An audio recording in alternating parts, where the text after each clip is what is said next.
Meus irmãos, a paz do nosso Senhor e Salvador Jesus Cristo. Não temos nenhuma dúvida quanto ao poder transformador do Evangelho. Não temos dúvida do quanto que o Evangelho pode abençoar a vida de uma pessoa, a vida de uma família, a vida de toda uma sociedade. Ah, que bom seria se todas as nações, se todos os homens se rendessem ao Senhor Jesus, aceitando o seu santo Evangelho. Até porque um dos propósitos de Cristo através do Evangelho é dar vida e vida com abundância. A vida com qualidade que o ser humano tanto procura está no Evangelho. A vida transformada é encontrada no poder do Evangelho. Eu quero chamar a sua atenção para um fato bíblico, que todas as vezes que Paulo chegava em uma cidade, Paulo pregava o Evangelho naquela cidade e transformações aconteciam naquela cidade.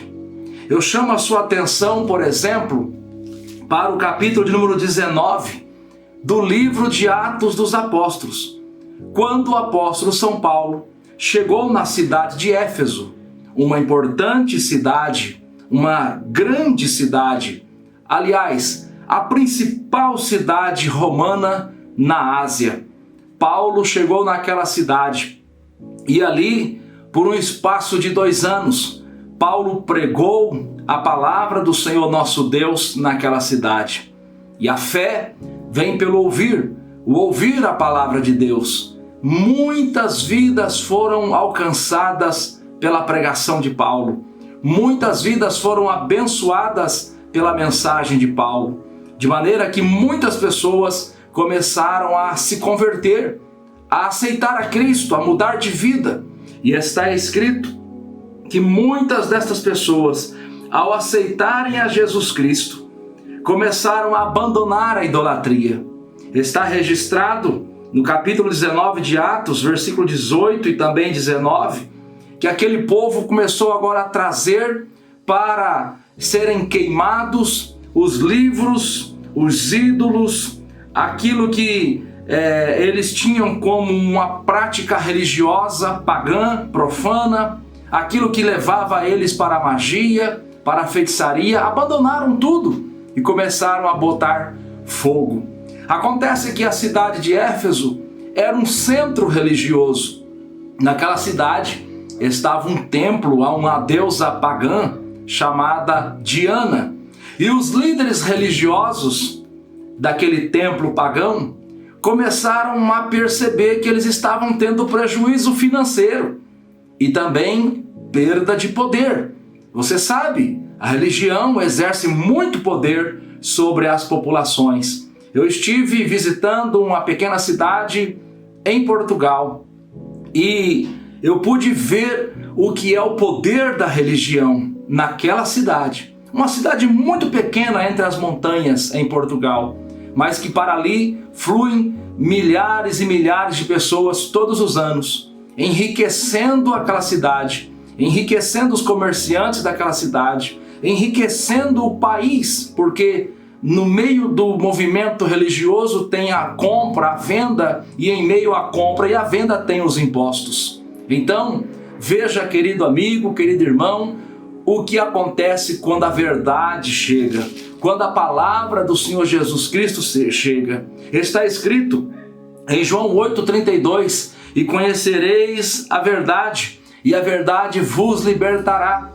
Aquele povo que estava preso na idolatria começou a abandonar a idolatria. Aquele povo que estava preso no paganismo, na feitiçaria, começaram a abandonar o paganismo e a feitiçaria. E alguém começou a ter prejuízo. Alguém começou a ver que a presença de Paulo ali estava incomodando, estava trazendo prejuízo. Ora, todas as vezes que o evangelho é pregado e vidas são libertas, alguém vai ter prejuízo. O primeiro a ter prejuízo é Satanás, porque vidas são libertas do poder das trevas para o poder da luz, para o poder de Deus. Então o primeiro a ter prejuízo é Satanás.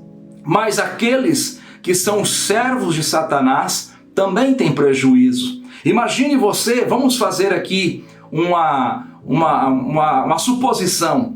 Vamos supor que o Brasil inteiro se convertesse. Imagine o quanto de pessoas, o quanto de empresas, o quanto de religiosos que iriam sofrer prejuízos. Muita gente tem prejuízo quando a verdade de Deus é pregada. Está escrito em Atos capítulo 16, versículo 19, que quando Paulo pregou a palavra de Deus na cidade de Filipos e aquela moça que era possessa com um espírito de adivinhação foi liberta, os seus senhores reclamaram que eles tiveram prejuízo. E não é diferente aqui em Atos capítulo 19. Está escrito no versículo 24 até o versículo de número 27 que um certo ourives de prata, um homem que trabalhava com prata, fazendo as imagens de escultura, por nome de Demétrio, ele reuniu uma multidão e começou a reclamar. E começou a dizer que a pregação de Paulo estava trazendo prejuízo para eles, estava trazendo prejuízo para a cidade, estava trazendo prejuízo para o templo de Diana naquela cidade. Prejuízo. Veja, querido irmão, que o apóstolo Paulo enfrentou uma oposição tão ferrenha naquela cidade, que quando ele escreve a sua primeira carta aos Coríntios, no capítulo 15, versículo 32, ele diz que ele combateu com bestas, combateu com feras na cidade de Éfeso. Você que prega a palavra de Deus, você que anuncia a palavra de Deus, saiba, você está causando prejuízo ao inferno. Você está causando prejuízo ao tráfico. Você está causando prejuízo às fábricas de drogas lícitas, como o tabaco, como também as empresas que produzem cerveja, pinga, cachaça, vinho, vodka, enfim. Você está causando prejuízo para muita gente. E é por isso que o inimigo está furioso com você. E é por isso que o inimigo trabalha contra você, mas fica firme. Por quê? Porque enquanto alguém está tendo prejuízo, o céu está em festa. Porque através da sua pregação, através da sua dedicação, almas estão sendo libertas pelo poder de Jesus Cristo, o nosso Senhor. É por isso que muita gente combate a igreja cristã.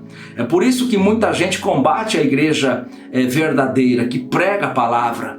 Imagine, por exemplo, algumas ideologias políticas que querem ser senhores da população. Imagine o quanto esse povo odeia a igreja. Por quê? Porque Cristo, com o seu evangelho, liberta o homem e abre o entendimento do homem.